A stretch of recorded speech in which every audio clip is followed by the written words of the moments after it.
Panchayat തൊഴിലംശ committee മാർഗത്താണ് life ലിസ്റ്റുകൾക്ക് priority ഉണ്ട്. 1.5 വർഷമായിട്ട് പാവപ്പെട്ട മനുഷ്യന്മാരിവിടെ കയറി ഇറങ്ങാൻ അവർക്ക് പ്രയോറിറ്റി കിട്ടുന്നില്ല. ഞാൻ നേരത്തെ സൂചിപ്പിച്ചു, ഇതിനകത്ത് പ്രശ്നം എന്ന് പറഞ്ഞാൽ നിങ്ങൾ ഉദ്യോഗസ്ഥർക്ക് പ്രിവിലേജ് ഉണ്ട്. അപ്പൊ തഹസിൽദാരെ തടഞ്ഞിട്ട് കേസാ അല്ലേ? ഞങ്ങളെ ജനങ്ങൾ തടഞ്ഞ അത് ജനാധിപത്യത്തിന്റെ മനോഹാരിതയാണ്. തമ്മിൽ ഒരുപാട് വ്യത്യാസമുണ്ട്. നിങ്ങളെ തടഞ്ഞ അപ്പൊ കേസെടുക്കും. ഞങ്ങളെ തടയാനുള്ള അവകാശം ജനങ്ങൾക്കുണ്ട്. ഞങ്ങൾ ആൻസറബിളാണ്. ഇപ്പോ പാലക്കാട് തഹസിൽദാർക്ക് ഇവിടുന്ന് മാറാം, അടുത്ത സ്ഥലത്തോട്ട് പോകാം, കുഴപ്പമൊന്നുമില്ല. SIക്ക് മാറാം, കൃഷി ഓഫീസർക്ക് മാറാം, വില്ലേജ് ഓഫീസർക്ക് മാറാം. ഞങ്ങൾ ഇവിടെ തന്നെ ഉള്ളവരാണ്. എന്ത് ചെയ്യും? ഞങ്ങൾ ജനങ്ങളോട് പറയണ്ടേ? ഇവിടെ ഉള്ളതിന്റെ മാത്രമല്ല, ജനങ്ങൾ കഷ്ടപ്പെടുക. എല്ലാ നിയമവും ജനങ്ങളെ സഹായിക്കാൻ വേണ്ടിയിട്ടുള്ളത്. ഇവിടുത്തെ സ്പെസിഫിക് കേസുകൾ പറയുക. അപ്പൊ നിങ്ങൾ എന്താണ് പ്രയോറിറ്റൈസ് ചെയ്യാത്തത്?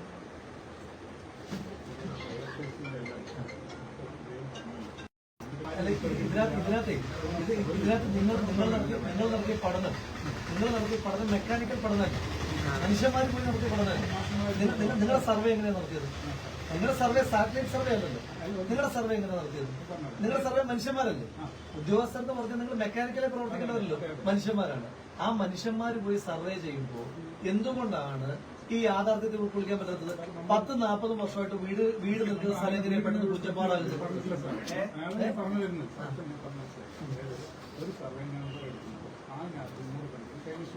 അതിനകത്ത് സാറ് പറഞ്ഞാൽ 40 വർഷത്തെ കൂട്ടുന്ന 50 വർഷത്തെ കൂട്ടുന്ന ഇപ്പം കിട്ടിയ കൂട്ടുന്ന എല്ലാം ഉണ്ടാവും, സംഭവിച്ചു. നമ്മുടെ ബാക്കിയുള്ള ഭാഗമുണ്ടല്ലോ, അപ്പം ആ ബാക്കിയുള്ള നമ്മൾ ഉൾപ്പെടുത്തുമ്പോൾ ഏത് സർവേ നമ്പർ ഉൾപ്പെടുത്തും? അത് ഞാൻ ചോദിച്ചോട്ടെ. എന്റെ സിമ്പിൾ ചോദ്യം.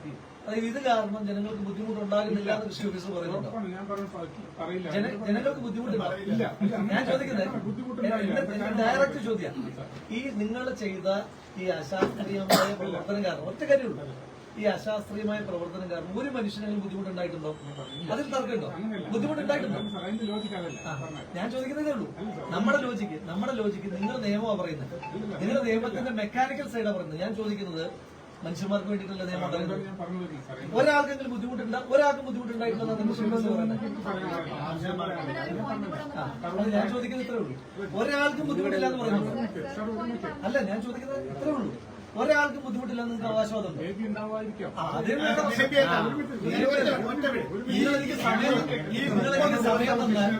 നിങ്ങൾ എനിക്ക് സമയം തന്നാൽ നിങ്ങൾ പറഞ്ഞ മുഴുവൻ കേൾക്കാം. ഞങ്ങളുടെ കൺസേൺസ് നിങ്ങൾ കേൾക്കൂ. നിങ്ങളിതിനെ ഇവിടെ ഒരു കുഴപ്പമില്ല, നിങ്ങളിവിടെ ഒരു കുഴപ്പമില്ലെന്ന് പറയരുത്. ഇവിടെ കുഴപ്പമുണ്ടെന്ന് ആദ്യം സമ്മതിച്ചു. ആദ്യം ഞങ്ങൾക്ക് വാക്കാൽ കളക്ടർ സമ്മതിക്കുന്നുണ്ട് കുഴപ്പമുണ്ടെന്ന്. ആ കുഴപ്പം മാറ്റണമെന്ന് നിങ്ങൾ പറയുന്നുള്ളൂ. ഇനി നിങ്ങൾ ഒരാൾക്കും കുഴപ്പം വന്നിട്ടില്ല എന്ന് പറഞ്ഞു കഴിഞ്ഞാൽ ജീവനുള്ള മനുഷ്യന്മാരെ അതേ നിങ്ങൾ പറയുന്നുള്ളൂ. ഞങ്ങളുടെ ഭാഗത്തേ ഇത് എവിടെയെങ്കിലും നമ്മൾ 1.5 വർഷമായിട്ട്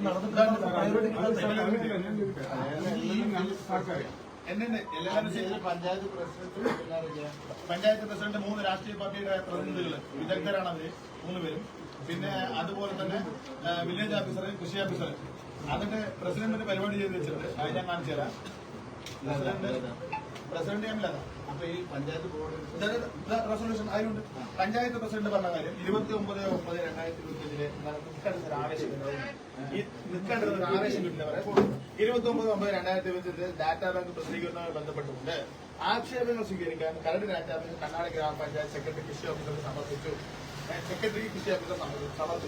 17/9/2025 കൂടിയ LLMC യോഗ തീരുമാനം എന്ന് പരാമർശിച്ചിരിക്കുന്നു. എന്നാൽ ഈ യോഗത്തിൽ ഞാൻ പങ്കെടുത്തെങ്കിലും പ്രസിഡന്റാണ്, ഞാൻ പങ്കെടുത്തെങ്കിലും കണ്ണാടി 1 വില്ലേജിൽ എത്ര നമ്പറും കണ്ണാടി 2 വില്ലേജിൽ എത്ര നമ്പറും ആകെ 5529 മോനെ ഉമ്മാതിരി ഐറ്റം, രോമാഞ്ചം ഉണ്ടാക്കുന്ന ഐറ്റം. ഇതാണ് നമ്മൾ ആഗ്രഹിച്ചത്. ഈ ഒരു തിരിച്ചുവരവിനെയാണ് നമ്മൾ ആഗ്രഹിച്ചത്. ഇതിനു വേണ്ടിയാണ് നമ്മൾ കാത്തിരുന്നത്. രാഹുലിന്റെ ഇത്ര സാമർഥ്യമുള്ള വാക്കുകൾക്ക് മുന്നിൽ അടിപതറുന്ന ഉദ്യോഗസ്ഥരെയാണ് നമ്മൾ കാണുന്നത്. ഈ ഒരു തിരിച്ചുവരവ് ഇതിനെയാണ് നമ്മൾ ആഗ്രഹിച്ചത്. കാരണം അയാൾ ഒരു MLA ആയിക്കൊണ്ട് അയാള് വികസന പ്രവർത്തനങ്ങളുമായി മുന്നോട്ട് പോവുക, അയാളുടെ ഫണ്ട് ഉപയോഗിക്കുക, അയാൾ നാട്ടില് നിർമ്മാണ പ്രവർത്തനങ്ങൾ നടത്തുക, MLAയുടെ വികസനങ്ങൾ നടത്തുക. ഇതൊന്നല്ല നമ്മൾ ആഗ്രഹിച്ചത് ഇങ്ങനെ കൈ ചൂണ്ടി വിരൽ ചൂണ്ടിക്കൊണ്ട് മുഖത്ത് നോക്കി ചോദ്യങ്ങൾ ചോദിക്കുന്ന രാഹുലിനെയാണ് നമ്മൾ ആഗ്രഹിച്ചത്. അതാണ് ഇവിടെ സംഭവിക്കുന്നത്. തിരിച്ചു വരവ് എന്ന് പറഞ്ഞു കഴിഞ്ഞാൽ അതിഗംഭീരം.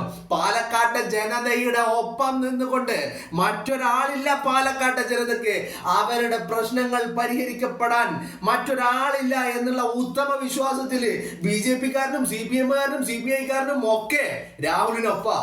കാരണം രാഹുൽ വിചാരിച്ചാലേ കാര്യങ്ങൾ നടക്കൂ എന്നുള്ള അവസ്ഥയിലേക്ക് പാലക്കാടിന്റെ രാഷ്ട്രീയ സ്ഥിതിഗതികൾ മാറിയിരിക്കുന്നു. എന്താ ഇത് കാണുമ്പോ ഇന്നലെ വൈകുന്നേരം മുതൽ ഇങ്ങനെ കോൾമയില് കൊള്ളാണ്. മനസ്സിലായില്ലേ? ഇതിനെയാണ് നമ്മൾ കാത്തിരുന്നത്. കാരണം രാഹുലിനെ നമുക്ക് പരിചിതനാകുന്നത് എങ്ങനെയാ? രാഹുലിനെ നമ്മളെല്ലാവരും അറിയുന്നത് എങ്ങനെയാ? രാഹുൽ മാങ്കൂട്ടത്തിലെ നമ്മൾ സ്നേഹിച്ചു തുടങ്ങുന്നത് എങ്ങനെയാ? രാഹുലിന് വേണ്ടി കൈയടിച്ചു തുടങ്ങിയത് എവിടെ മുതലാ? അയാൾ ഇങ്ങനെ വിരൽ ചൂണ്ടിക്കൊണ്ട് ചോദ്യങ്ങൾ ചോദിച്ചു തുടങ്ങിയ അന്ന് മുതലല്ല നമ്മൾ രാഹുലിനെ കണ്ടത്. പ്രസ്ഥാനത്തെ പ്രതിരോധിക്കുവാനും പ്രസ്ഥാനത്തിന് വേണ്ടി ന്യായമായ കാര്യങ്ങൾ പറയുവാനും രാഹുൽ മാങ്കൂട്ടം TV ചർച്ചകളിൽ വന്നു തുടങ്ങിയപ്പോഴല്ലേ നമ്മൾ കണ്ടു തുടങ്ങിയത്. അതേ രാഹുൽ തിരിച്ചെത്തുകയാ. സമരമുഖത്തെത്തിയിരിക്കുന്നു പാലക്കാട്ടുകാർക്ക് വേണ്ടി പാലക്കാട്ടെ ജനതയ്ക്ക് വേണ്ടി സമരമുഖത്തേക്ക് MLA ഇറങ്ങുകയാണ്. ഉദ്യോഗസ്ഥരെ മുന്നിൽ വിളിച്ചു വരുത്തിക്കൊണ്ട് ചോദ്യങ്ങൾ ചോദിക്കുകയാണ്. കണ്ണാടി പഞ്ചായത്തിലെ ഒരു പ്രശ്നമാണ്. കണ്ണാടി പഞ്ചായത്തിലെ സാധാരണക്കാരായ ജനങ്ങളെ ബാധിക്കുന്ന ഡാറ്റാ ബാങ്കുമായി ബന്ധപ്പെട്ട് നടത്തിയ ചില സർവേകളിൽ ഉള്ള അപാകതകൾ ചൂണ്ടിക്കാണിച്ചുകൊണ്ട് അവരുടെ മുന്നിൽ പ്രശ്നങ്ങൾ അവതരിപ്പിച്ചുകൊണ്ട് കാലങ്ങളായി 1.5 വർഷത്തിലേറെയായി കണ്ണാടി പഞ്ചായത്തിലെ ജനങ്ങള് ഈ വിഷയവുമായി ബന്ധപ്പെട്ട് കൃഷി ഓഫീസറെയും തഹസിൽദാരെയും ഒക്കെ പോയി കണ്ട് കാര്യങ്ങൾ അവതരിപ്പിക്കുന്നു. നീക്ക് പോക്കാവുന്നില്ല എന്ന് കണ്ടപ്പോഴാണ് രാഹുൽ ഗോദയിലേക്ക് ഇറങ്ങുന്നത്. ഞാൻ പറഞ്ഞില്ലേ, ഈ വീഡിയോ കണ്ടപ്പോൾ മുതൽ വല്ലാത്തൊരു രോമാഞ്ചമാണ്. എന്താ കാര്യം? കാരണം ഇതിനു വേണ്ടിയായിരുന്നു കാത്തിരുന്നത്. രാഹുലിന്റെ തിരിച്ചു വരവ് എന്ന് നമ്മൾ പലപ്പോഴും ആഗ്രഹിച്ചപ്പോഴും അദ്ദേഹം പാലക്കാടിന്റെ മണ്ണിൽ തിരിച്ചെത്തിയപ്പോഴും ഒക്കെ അവിടെ ഒരു ചെറിയ ഒരു എന്താ പറയേണ്ടത് ഒരു കുറവ് എന്നതിനെ പറയാൻ പറ്റില്ല. എന്തിന്റെ ഒരു വിടവ് അവിടെ ഉണ്ടായിരുന്നു. എന്തായിരുന്നു ആ വിടവ്? ഇതുപോലെ ചോദ്യങ്ങൾ ചോദിക്കുവാൻ, ജനങ്ങൾക്ക് വേണ്ടി സംസാരിക്കുവാൻ ഒരു ചെറിയ വിടവ് അവിടെ നമ്മൾ കണ്ടിരുന്നു. പക്ഷെ അതങ്ങ് പൂർണ്ണമാവുകയാണ്. രാഹുല് എല്ലാ അർത്ഥത്തിലും ഇനിയൊന്നും ബാക്കിയില്ല. ഇതിനു വേണ്ടി തന്നെയാണ് നമ്മൾ കാത്തിരുന്നത്. അല്ലേ? രാഹുലിന്റെ കൂടെ കൂടാൻ ആർക്കും ഒരു മടിയില്ല കേട്ടോ. CPI-കാരനുണ്ട്, കോൺഗ്രസ്സുകാരനുണ്ട്, കണ്ണാടി പഞ്ചായത്ത് ഭരിക്കുന്ന CPI ആണ്, CPI-കാരനുണ്ട്, CPM-കാരനുണ്ട്, കോൺഗ്രസ്സുകാരനുണ്ട്, BJP-കാരന് അവരാ കാര്യങ്ങൾക്ക് വേണ്ടി, പാലക്കാടിന്റെ കാര്യങ്ങൾക്ക് വേണ്ടി രാഹുലിനൊപ്പം കൂടുന്നുണ്ട്. എന്ന് പറഞ്ഞു കഴിഞ്ഞാല് രാഹുൽ തന്നെയാണ് പാലക്കാടിന്റെ പ്രശ്നങ്ങൾക്ക് പരിഹാരം. അത് രാഹുലിനെ കൊണ്ട് മാത്രമേ സാധിക്കൂ എന്നുള്ളത് തന്നെയാ. അതുകൊണ്ട് തന്നെയാ MLA മുന്നിട്ടിറങ്ങുന്നുണ്ട്, പ്രശ്നങ്ങൾക്ക് പരിഹാരം കാണുന്നുണ്ട്, ജനങ്ങൾക്ക് വേണ്ടി സംസാരിക്കുന്നുണ്ട്, വിരൽ ചൂണ്ടേണ്ടടുത്ത് വിരൽ ചൂണ്ടുന്നുണ്ട്, മുഖത്ത് നോക്കി പറയേണ്ടടുത്ത് പറയുന്നുണ്ട്. പിന്നെ ഒരു കാര്യം നിങ്ങൾക്കറിയാലോ, ഈ മുതലിനെ സംസാരിച്ചങ്ങ് തോൽപ്പിക്ക എന്ന് കരുതിയിട്ടുണ്ടെങ്കിൽ അത് നടപടിയാവുന്ന കാര്യമില്ല. അത് നിങ്ങൾക്ക് പണ്ടേ അറിയുന്ന കാര്യമല്ലേ. സംസാരിച്ച് തോൽപ്പിക്കാൻ, അയാളെ തോൽപ്പിക്കാൻ കഴിയില്ല എന്ന് നിങ്ങൾക്ക് പണ്ടേ അറിയുന്ന കാര്യമല്ലേ. അത് തന്നെയാണ് അയാളുടെ തിരിച്ചു വരവിൽ ഞാൻ പറഞ്ഞില്ലേ, ഒരു ചെറിയ ഒരു വിടവ്. അത് നമ്മൾ എവിടെയൊക്കെയോ നമുക്ക് ഫീൽ ചെയ്തിരുന്നു. പക്ഷെ ആ വിടവ് കൂടി അടച്ചുകൊണ്ട് ആ തിരിച്ചു വരവ് പൂർണ്ണമാക്കിയിരിക്കുകയാണ്. പാലക്കാടൻ ജനതയ്ക്ക് വേണ്ടിയുള്ള പോരാട്ടം അയാൾ തുടരുകയാണ് എന്ന് പറഞ്ഞു കഴിഞ്ഞാൽ, കഴിഞ്ഞ ദിവസങ്ങളിലൊക്കെ നമ്മൾ കണ്ടത് പാലക്കാടിന്റെ മണ്ണിലെ ഈ വികസന പ്രവർത്തനങ്ങള്, ക്ഷേമ പ്രവർത്തനങ്ങള്, സഹായങ്ങള്, അങ്ങനെ പരാതികളുമായി എത്തുന്ന ജനങ്ങൾക്കുള്ള എല്ലാവിധ ക്ഷേമ വികസന പ്രവർത്തനങ്ങളുമായി മുന്നോട്ട് പോകുന്ന രാഹുലിനെയാണ് നമ്മൾ കണ്ടുകൊണ്ടിരുന്നത്. എന്നാൽ ഇന്ന് ജനങ്ങൾക്ക് അതിലേറെ വലിയ ഒരു പ്രശ്നം വന്നിരിക്കുകയാണ്. സർക്കാരിന്റെ ഭാഗത്തു നിന്ന്, ഭരിക്കുന്ന ഗവൺമെന്റിന്റെ ഭാഗത്തു നിന്ന് 40 വർഷത്തോളമായി തങ്ങള് വീട് വെച്ച് താമസിച്ചു കൊണ്ടിരിക്കുന്ന സ്ഥലങ്ങളും ഇടങ്ങളും പറമ്പുകളും അവരുടെ ഭൂമികളും ഒക്കെ മറ്റു പലതുമായി മാറുന്നു. പുതിയ ഡാറ്റാ ബാങ്ക് അനുസരിച്ച്, പുതിയ സർവേകൾ അനുസരിച്ച് അത് പുഞ്ചപ്പാടമായി മാറുന്നു. ഇതൊക്കെ ജനങ്ങള് ഒരു തലമുറ ജീവിച്ചു വരുന്ന ഭൂമി, ഒരു തലമുറ വീട് കെട്ടി താമസിക്കുന്ന സ്ഥലങ്ങള്, ഇതൊക്കെ പുഞ്ചപ്പാടമായി മാറുകയാണ് പുതിയ ഡാറ്റാ ബാങ്കും ഈ പറയുന്ന സർവേകളും അനുസരിച്ച്. ആ പറയുന്ന അന്യായത്തിനെതിരെയുള്ള ചോദ്യങ്ങളാണ് രാഹുൽ മാങ്കൂട്ടം ഉയർത്തുന്നത്. രാഹുൽ മാങ്കൂട്ടം മുന്നിൽ നിന്ന് നയിക്കാനുണ്ടാവുമ്പോ പാലക്കാട്ടെ ജനതയ്ക്ക് പിന്നെന്താണ് ഭയപ്പെടാനുള്ളത്?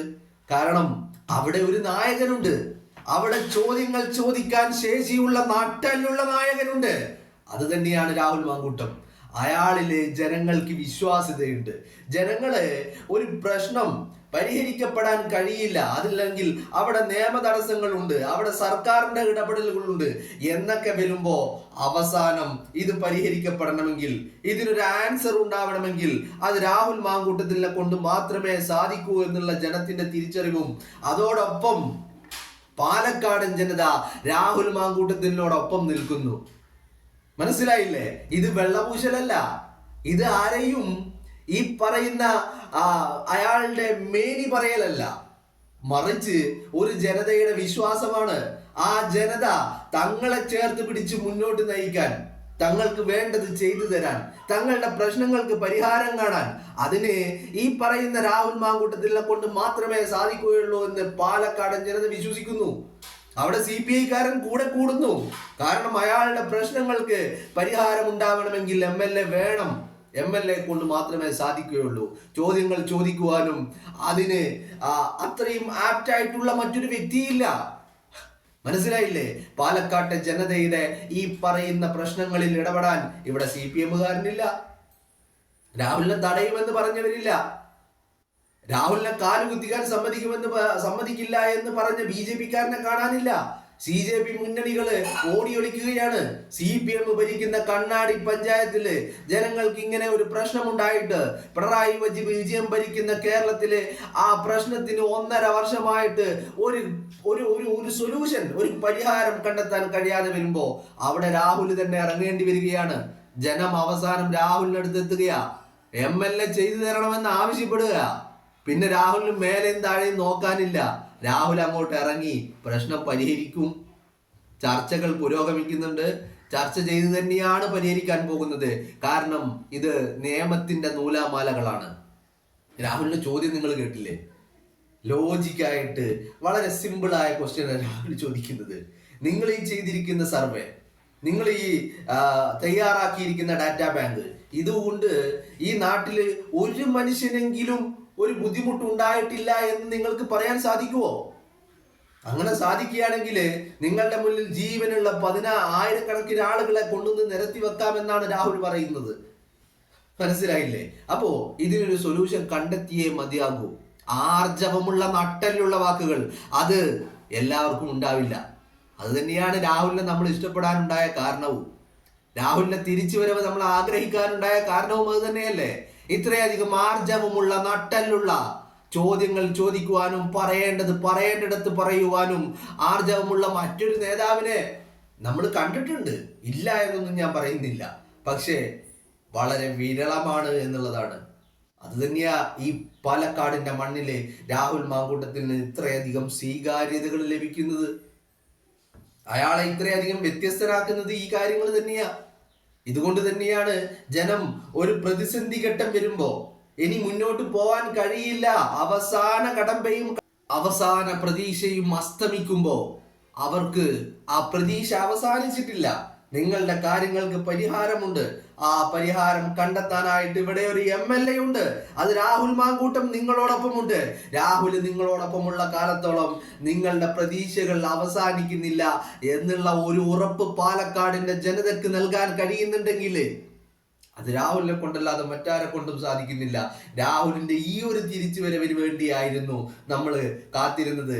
സമരമുഖത്ത് വളരെ ശക്തനായിക്കൊണ്ട് ചോദ്യം ചെയ്യപ്പെടാൻ ആളുകളില്ലാതെ സമരമുഖത്ത് തന്റെ ചോദ്യങ്ങൾ വിരൽ ചൂണ്ടി മുഖത്ത് നോക്കി വിരൽ ചൂണ്ടി ചോദിക്കാൻ ആർജവമുള്ള നിലപാടുകളുള്ള നട്ടലുള്ള നേതാവായിട്ട് പാലക്കാടിന്റെ MLA ആയിട്ട് രാഹുൽ വീണ്ടും സജീവമാകുന്നു.